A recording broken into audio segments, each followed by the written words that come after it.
this is what he does that he is so special at, is him rushing the passer and running people down. He's as fast as receivers.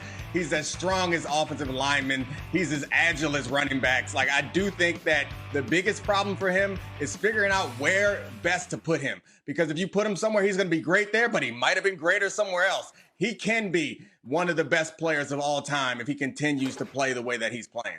How about it, Pollock? Again, I mean, you saw him through his career at Penn State. The Cowboys traded back and got him, which is a remarkable good job in round one. How about Micah Parsons, David?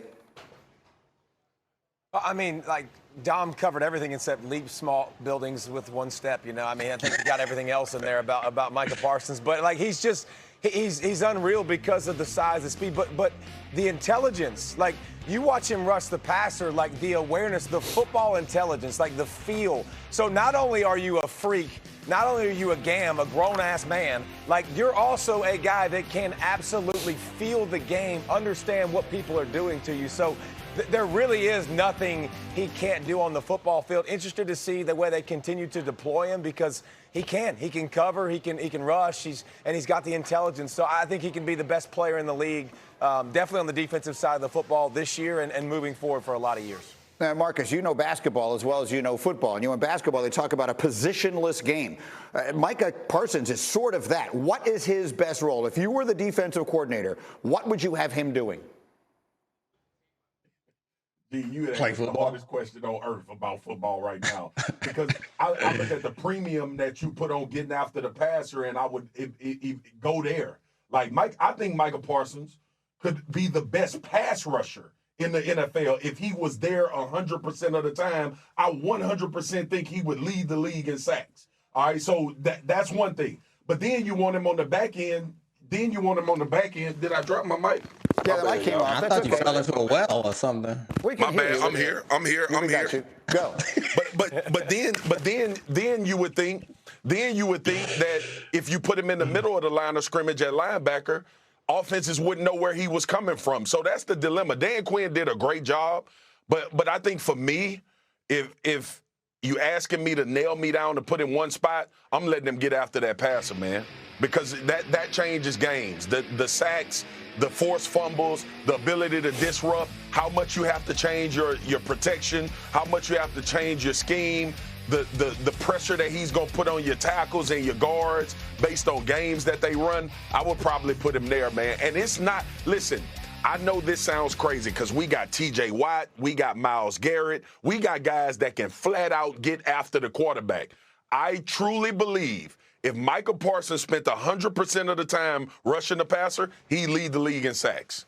I'll take it a step farther. We all understand quarterbacks are so disproportionately important right now that they would go in a separate category. If you took them out of it, if you were starting a team with one player right now, you would have to consider Micah Parsons seriously at his age. He's that good and figures to be for that long. All right, guys, first take is coming up here in just a couple of minutes. And look at the scene, Kings. And today's is a pretty simple question with a very complicated answer. Which team will win the NFC Championship? Let's go around the horn. Swagoo, who you got in the NFC? I'm going to Los Angeles Rams. I picked them last year to win the Super Bowl. I think the addition of Bobby Wagner, I believe Allen Robinson with one-on-one matchups because of Cooper Kupp being opposite of him, he's going to have a big season. And remember, guys, like Cooper Kupp is that dude. He's going to get the ball even when you know he's unavailable. Matt Stafford and him have that rapport. And this is another little tidbit. What if OBJ signs back with the Los Angeles Rams? Can you imagine trying to defend that offense while we talk about all these guys in the AFC West? So he's got the Rams. Neek, how about you?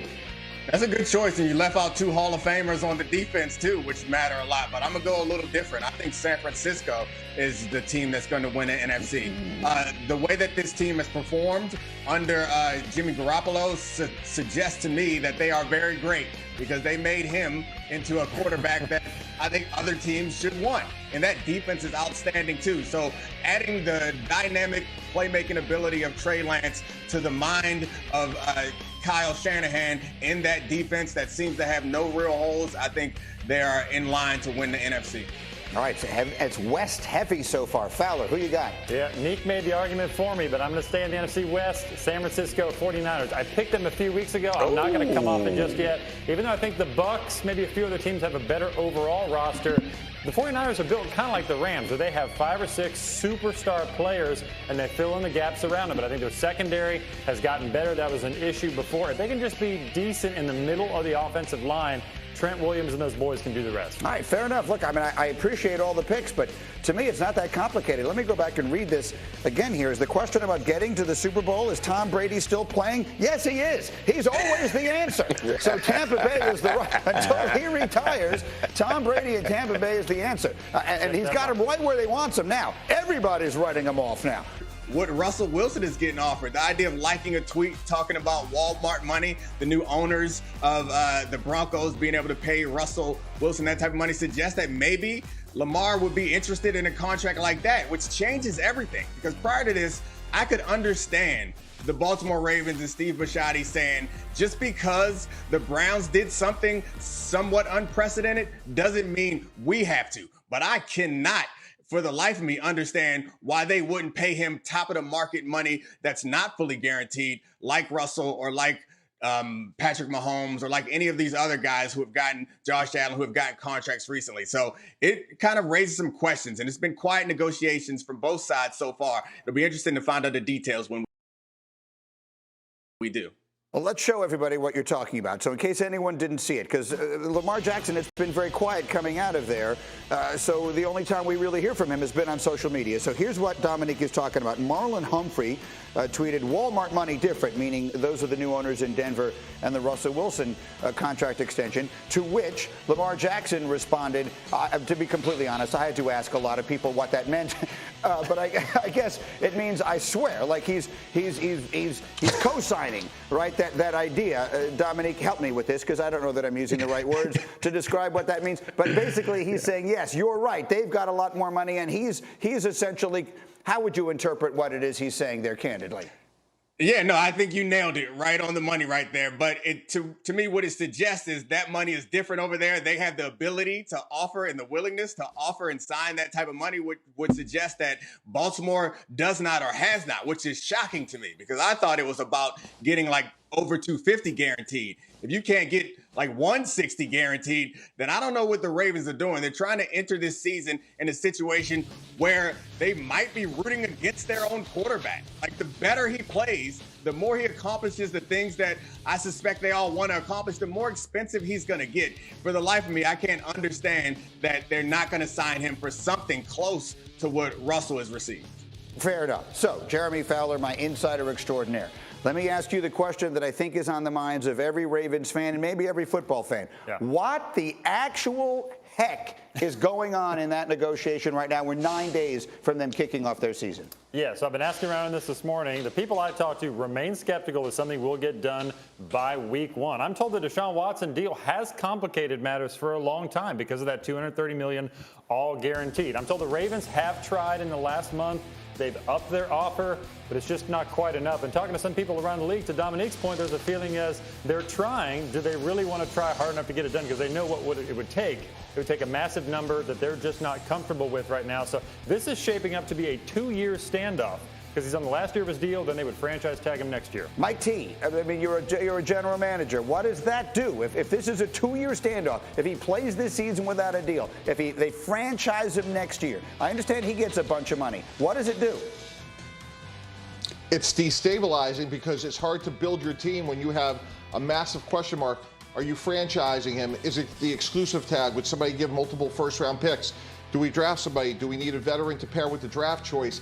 It's hard to put a team around uncertainty, and we saw that with Kirk Cousins for a number of years in Washington. So if I'm the Ravens, I lock Lamar in a room this weekend. I throw out the high, I throw out the low, and I come up with something that we can both live with, because without a Greenie, this will be the first question that John Harbaugh and Lamar Jackson are asked all season long. Any updates? And it becomes draining. It becomes a distraction. And the task at hand should be like, hey, The offseason's over. Let's go win a championship. So Diana told us yesterday that the expectation is that with or without an extension, that he is going to play the season. Very quickly, Dominique, and whenever we talk about Lamar Jackson, I think back to this picture that we had. I think we have it here of you taking your son to a game and your son is wearing a Lamar Jackson jersey. And so, I mean, there's a human element to all of this, right? That's a video that Dominique took, and that's his son there wearing, a Lamar shirt. Chiefs game. And there's a human being, right, we're talking about, who is sitting there with the ability to sign a contract that is going to change, the next 7 generations for his family. And he might be about to go out there and play without it and put himself in harm's way, which is what football players do. If he were to call you up and say, hey, should I play this season without this deal, what would you tell him?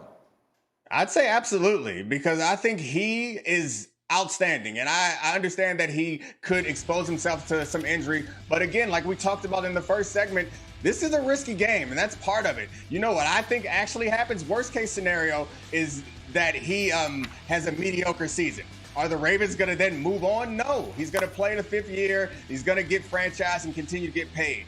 Best case scenario is the price just keeps going up because he plays like the Lamar Jackson that we saw last year prior to injury, like the Lamar Jackson that we saw the year prior to that. Frankly, like the only Lamar Jackson we really know as a centerpiece of this offense that is dominant. So I suspect that there's nothing but good things will happen if Lamar goes out there and plays the way that we know he's capable of.